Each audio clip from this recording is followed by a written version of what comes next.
이번 시간에는 액추에이터 사용하기에 대해서 알아보겠습니다. 우리 지난 시간에 센서에 대해서 알아봤는데 이 액추에이터는 센서하고 반대로 아두이노에서 밖으로 어떤 값을 밀어내는 그런 역할을 하는 거죠. 그래서 이번 시간에는 액추에이터에 대한 내용을 좀 살펴볼 거고요. 그 다음에 액추에이터를 사용할 때 주의할 점에 대해서 알아보겠습니다. 그리고 모터를 이용한 액추에이터를 가지고 간단한 실습을 해보겠습니다. 액추에이터라고 하면은 어떤 것들이 있을까요? 액추에이터는 아날로그 신호, 디지털 신호를 아두이노에서 밖으로 출력할 때 이렇게 쓸 수 있는 장비들입니다. 그래서 이러한 장비들이 있는데 대표적인 게 LED가 있고요. 그 삼색 LED, 그 다음에 피에조 스피커, 세븐 세그먼트, LCD, 서버모터, 릴레이 이런 것들이 이제 대표적인 액추에이터들입니다. 지금 여기 화면에 보시면 이 LED 같은 경우에 이제 요 다리 길이를 가지고 극성을 표시하고 있고요. 그 다음에 여기 삼색 LED 같은 경우에는 4개의 다리를 가지고 그 색깔을 다 표현할 수가 있었죠. 그리고 여기에 보면 LCD 패널을 가지고 여기다 글씨를 출력할 수 있었고, 그 다음에 서브모터 같은 경우에는 그 모터의 회전수를 톱니바퀴로 제어해서 정밀한 제어가 가능한 그런 특성을 갖고 있습니다. 그 다음에 세븐 세그먼트는 숫자를 0부터 9까지 표시할 수 있는 기능을 갖고 있고요. 그 다음에 피에조 스피커는 소리를 출력할 수 있었죠. 그 다음에 모터, 이렇게 전기를 인가하면 계속 회전하는 그런 특성을 갖고 있습니다. 그 다음에 여기 보면 릴레이라고 하는 게 있는데, 이 릴레이는 전기 신호회를 주는 거에 따라서 회로를 연결 차단하는 그런 기능을 갖고 있습니다. 그리고 여기에 보면 이게 이제 우리가 트랜지스터라고 부르는 건데, 전류를 증폭하거나 줄이거나 하는 그런 용도로 사용되는 그런 제품들입니다. 그래서 이러한 형태로 다양한 형태의 이제 액추에이터들이 존재를 하고요. 이런 거를 사용할 때 이제 주의할 게 있습니다. 이 센서 같은 경우에는 어떤 외부에 있는 정보를 내부로 보내는 거고, 사실 이 센서에서는 전기를 그렇게 많이 쓰는 센서가 그렇게 존재하지는 않죠.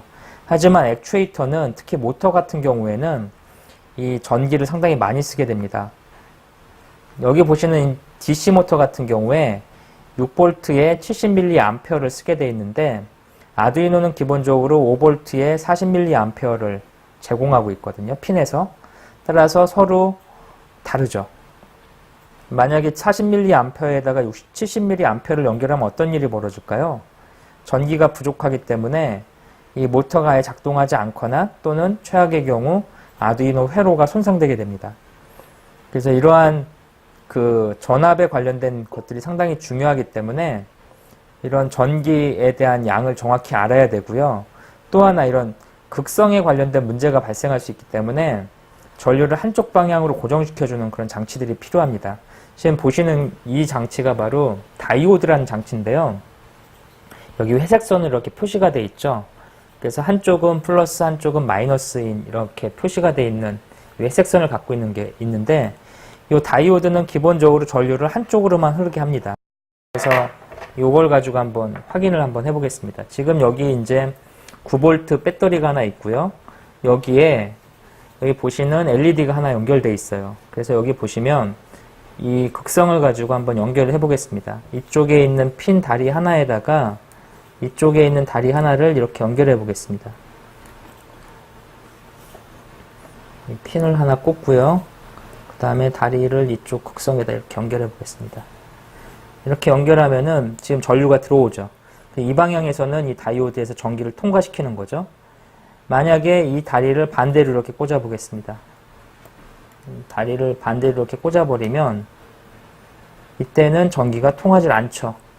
그래서 전기가 한쪽 방향으로만 간다는 거를 꽂아보면 확인할 수가 있습니다. 그래서 얘는 이런 전류를 한쪽으로만 방향을 맞춰주는 이런 장치가 바로 다이오드죠. 이 다이오드는 전류를 한쪽으로만 맞춰주기 때문에 모터를 사용하는 경우 순간적으로 전류가 거꾸로 흘러서 회로가 망가지는 그런 거를 차단할 수가 있는 게 이 다이오드 부품의 특성입니다. 그 다음에 이제 트랜지스터라고 하는 게 있는데요. 이 트랜지스터는 아까 방금 전에 보여드렸던 이런 게 트랜지스터인데, 이 트랜지스터는 뭐 여러 가지 타입이 있습니다. 여기 보시는 것처럼 이렇게 그 뒤에 방열판이 붙는 이런 큰 형태의 트랜지스터도 있고, 그 다음에 위에 모서리가 원통형으로 되어 있는 조그만 형태의 트랜지스터도 존재를 합니다. 이 트랜지스터는 전류를 증폭시키거나 스위치처럼 전류를 연결하거나 끊는 그런 용도로 사용이 되고 있고요. 이 전류를 끊고 그 연결하는 그 기본적인 원리는 뭐냐면, 그 기본적으로 전기가 들어가는 선이 하나 있고, 여기 C가 이제 전기가 들어가는 선이죠. 그 다음에 베이스 전기가 하나 있습니다. 그래서 베이스 선에서 나가는 전기, 에미트 전류를 제어할 수가 있습니다. 그래서 들어오는 전류에 대해서 나가는 전류를 제어해서 이 전기를 줄이거나 또는 반대로 증폭하거나 전기를 통하게 하거나 끊거나 이런 조정을 해서 이 전류량의 변화를 일으키는, 이게 바로 트랜지스터의 기본 원리죠. 이런 트랜지스터가 있고요. 그 다음에 축전지라는 게 있습니다. 축전지는 전기가 저장됐다가 이렇게 흘러가는 거를 전압을 일정하게 만들어주는 역할을 하고 있습니다. 그래서 전류의 방향이 있으면 이 방향이 이렇게 흘러갈 때 이 축전지를 놔두게 되면 이 부분에 이렇게 버퍼가 차서 흘러가는 양이 항상 일정하게 만들어줄 수가 있습니다. 여기 보시는 게 바로 축전지입니다. 이 축전지는 콘덴서라고도 불리는데요. 이 안에 이렇게 원통형으로 되어 있는 이런 모양들도 있고, 이렇게 저용량 같은 경우에 이렇게 납작한 형태로 노란색을 갖는 이런 모양도 갖고 있습니다. 이거의 원리는 전기를 잠깐 저장시켜 놓는 그런 기능을 갖고 있는 거죠. 이런 원통형 같은 경우에는 안에 전해질 감고 있는 전해질 그 종이하고 그 안에 그 금속 판마가구가 이렇게 안에 말려 있습니다. 그래서 이 안에 전기가 들어가는 거고요. 보통 이런 극성을 갖고 있어서 플러스 마이너스로 이렇게 전기를 넣어주게 됩니다. 우리 옛날 그 쓰던 텔레비전, 오래된 텔레비전 같은 경우에 뒤를 뜯게 되면 이런 비슷한 류의 콘덴서가 아주 큼지막한 게 들어있는데, 이런 거를 쓸 때는 매우 주의를 해주셔야 돼요. 왜냐하면 얘가 전기를 안에 머금고 있기 때문에 우리가 전기 콘센트를 뽑은 상태에서 이런 콘센트에 대해서 만약에 이렇게 손을 잘못 갖다 대면은 이 안에 저장되어 있는 전기가 순식간에 과전류가 흘러서 감전을 일으키게 됩니다. 특히 이렇게 좀 규모가 큰, 사이즈가 큰 콘덴서 같은 경우에는 전류량이 상당히 커서 매우 위험할 수 있기 때문에 이런 회로를 다룰 때는 이런 컨덴서에 손을 대지 않는 그런 주의가 좀 필요합니다. 아니면 얘가 방전이 완전히 될 때까지 좀 시간을 두고 기다리는 그런 게 필요합니다. 그래서 컨덴서는 다시 한번 정리하자면 기본적으로 전기를 저장하는 역할을 하는 거라고 생각하시면 되고요. 그 다음에 이런 다이오드는, 이 다이오드도 이제 종류가 여러 가지가 있는데 전압량에 따라서 이 다이오드는 기본적으로 전류가 한쪽 방향으로만 흘러가게 하는 거. 그리고 여기 보시는 이런 트랜지스터는 들어가는 전류, 베이스 전류, 그 다음에 나오는 전류를 조작해서 전류를 증폭시키거나 또는 줄이거나 전기를 차단하거나 연결하거나 그런 작동을 할 수 있습니다. 이런 형태의 트랜지스터 작게도 있고요. 이런 사이즈 크기에 따라서 전류량이 달라지게 됩니다. 보통 이렇게 방열판에 붙어있는 큰 사이즈는 일종의 레귤레이터로도 쓸 수가 있는데, 뭐냐면 전력량을 낮추거나 높이거나 그런 용도로도 사용할 수가 있습니다. 그 다음에 이런 작은 타입 같은 트랜지스터는 뭐 온도 센서 이런 형태로 사용을 하는 경우도 있습니다. 그래서 이런 제품들에 대해서 좀 살펴봤고요. 이걸 가지고 액추에이터를 실습하는 내용을 한번 알아보겠습니다. 이번 시간에 알아볼 내용은 우리가 DC 모터에다가 그 가변 저항을 연결해서 DC 모터의 속도를 제어하는 그런 내용들을 좀 살펴볼 건데요. 기본적인 재료로 DC 모터 하나, 가변 저항 하나, 그리고 트랜지스터, 그리고 다이오드, 그리고 10K 옴 저항 하나, 그리고 9V짜리 건전지를 하나 사용하겠습니다. 그 기본적인 회로 구성은 지금 보시는 화면처럼 구성을 하게 됩니다. 여기 보시면은 여기 그 가장 먼저 이제 가변 저항이 있는데, 가변 저항 다리 3개짜리가 이렇게 있는데, 이 3개짜리를 이렇게 하나는 플러스 전구, 여기에 보이는 빨간 선이죠. 빨간 선은 5V 플러스입니다. 그래서 5V 플러스, 그 다음에 이쪽에 있는 그라운드, 마이너스 전기 그라운드로 이렇게 연결되어 있죠. 검은색으로.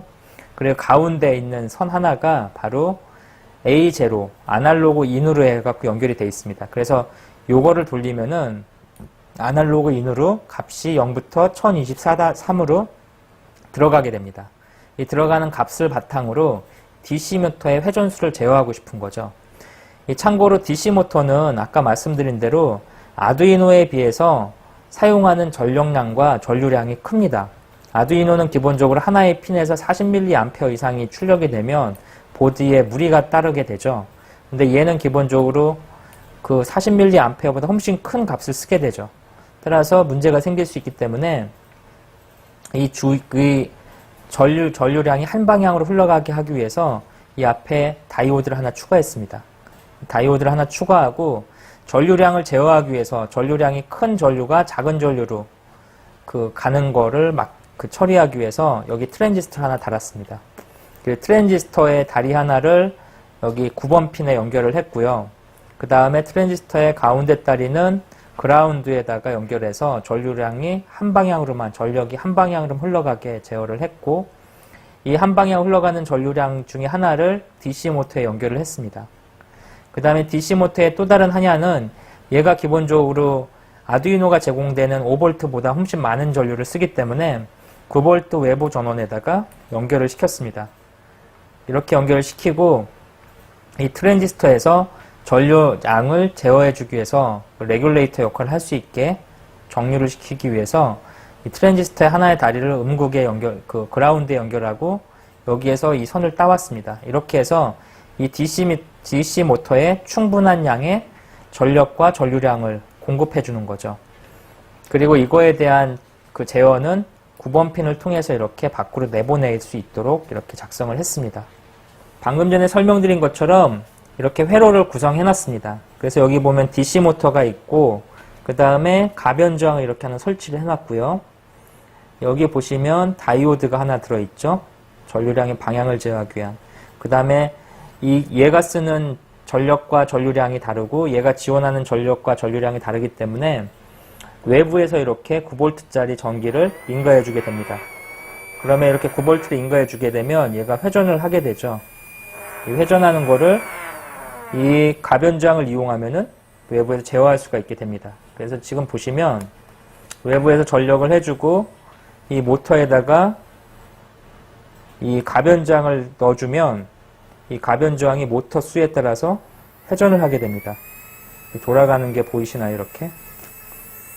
그래서 이런 식으로 해서 그 DC 모터를 사용하기 위해서 외부에다가 이렇게 트랜지스터와 다이오드로 회로를 하나 구성하고 충분히 큰 전류를 외부에서 공급하고 이거를 아두이노에서 이렇게 제어할 수 있도록 지금 만들었습니다.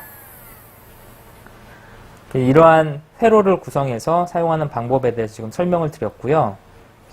이런 회로를 가지고 아두이노에서 프로그램을 작성하는 거는 아주 간단합니다. 이렇게 한 줄만 작성을 해주면 되는데 아까 아날로그 라이트라고 하는 부분에 9번 핀이 연결되어 있었죠. 이 9번 핀은 바로 여기 보시는 요겁니다.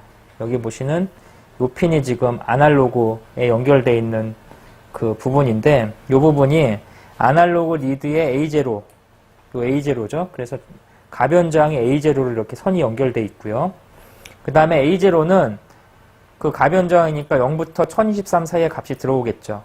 근데 이게 그 여기 보이는 9번 핀을 통해서 이렇게 출력이 됩니다. 이 출력되는 거는 0에서 1023 사이의 값을 출력할 때는 0에서 255 사이로 바꿔주죠. 이 바꿔준 걸 하기 위해서 여기 맵이라는 함수를 썼고요.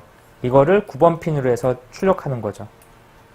그래서 아날로그를 9번 핀으로 출력을 해주면 얘가 움직이는 전류량이 0부터 255 사이의 값이 될 거고 그 값이 트랜지스터를 통해서 크기가 조정이 됩니다. 그 조정되는 게 바로 여기에 흘러가는 전기량을 제어해 주는 거죠. 그래서 얘를 움직일 때마다 모터의 회전수가 달라지게 됩니다. 그래서 여기 보시면 소리가 나죠? 회전하는 소리가. 이런 식으로 해서 회로가 구성이 된 거죠. 지금 보시는 것처럼 아날로그 그 리드와 아날로그 출력만 가지고 그 용량이 큰 외부 모터를 연결하는 방법에 대해서 설명을 드렸습니다. 가변 저항에 따라서 DC 모터 속도가 바뀌는 것을 확인할 수가 있고요. 이런 회로를 가지고 조금 더 복잡하게 구성을 해주면 우리 자동차 장난감 자동차 속도계 같은 거를 쉽게 구현할 수가 있겠죠. 외부에 큰 전력을 쓰는 자동차에 관련된. 그래서 이러한 트랜지스터를 이용한 회로를 구성해 봤습니다. 이러한 회로를 구성할 때는 데이터 시트를 보고 부품에 대한 과전류나 역류에 대한 보호장치가 있는지를 확인해야 되고요. DC 모터나 이 DC 모터 대신에 좀 더 큰 전기를 많이 먹는 그런 전구를 밖으로 연결해서 제어하는 것도 한번 실습해 보시기를 추천드립니다. 이번 시간의 내용을 다시 한번 정리해 보면 이번 시간에 학습한 액추에이터들은 센서하고 다르게 외부에서 큰 전기를 쓰는 경우가 생깁니다. 이럴 경우에 외부에서 큰 전기를 쓸 경우에 전기가 반대로 흘러가는 역전류 현상이 발생하는데 이걸 막기 위해서 다이오드를 썼고요. 그 다음에 전기에 대한 증폭이나 또는 전기에 대한 전기에 대한 양을 줄이거나 또는 전기를 통하게 하거나 막거나 하기 위해서 트랜지스터 가지고 간단한 회로를 구성했습니다. 이러한 내용들에 대해서 여러분들이 한번 회로를 직접 만들고 코드를 작성해서 확인을 부탁드리겠습니다. 이번 시간 여기서 마치겠습니다.